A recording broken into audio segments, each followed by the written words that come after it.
This is tough to understand because the circumstances that we know about each of these killings appear to be different. And in fact, Houston police have said that they are not related. They were all in different parts of the city, but 7 homicides in one day is concerning for anyone.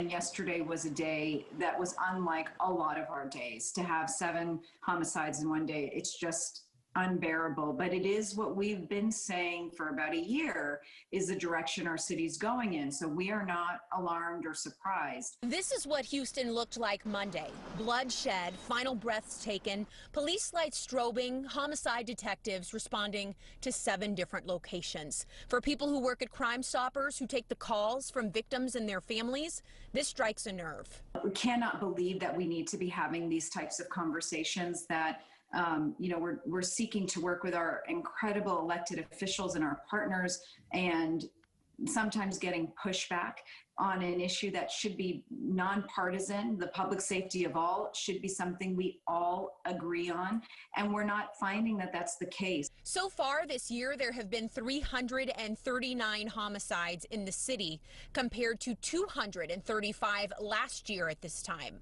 Houston police worked 53 in October alone. Some blame COVID, but Crime Stoppers says this was happening before then. The pandemic just exacerbated the problem. We started to see this push to empty out the jails, to decriminalize certain crimes, to, all of it sort of layered on top of each other. And we kept saying, we're headed in the wrong direction. We're headed in the wrong direction. And why is it okay for people to pay the price of criminal activity that can be curbed? Crime Stoppers is offering rewards in all 7 of those cases for information. And today, coincidentally, the day after those 7 homicides here in our city, the Ministers Against Crime held their monthly meeting. I popped in to get their take on what happened. I'll bring that to you at 6. Mayor Turner is encouraging the community to come forward and help the police department solve those cases with any information they might know. Homicides this year are up more than 100 at this point versus this time last year. Community groups that I spoke to today are ready and willing to do what they can to help. This is the city we chose to live in. This is a city we're raising our kids in. We have our businesses in. We plan to retire. We are making our investments in.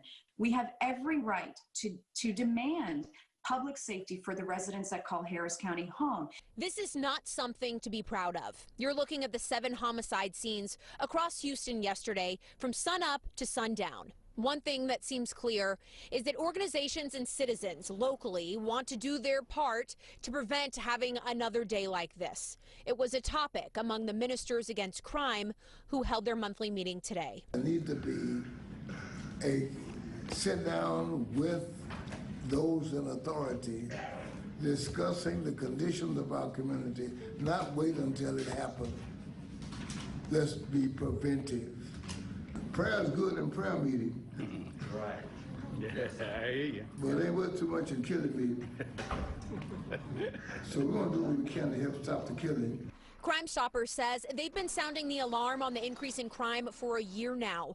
They feel that action needs to be taken and believe that citizens are making it clear that they want the same. There are 1,700 Crime Stoppers spanning over 32 countries.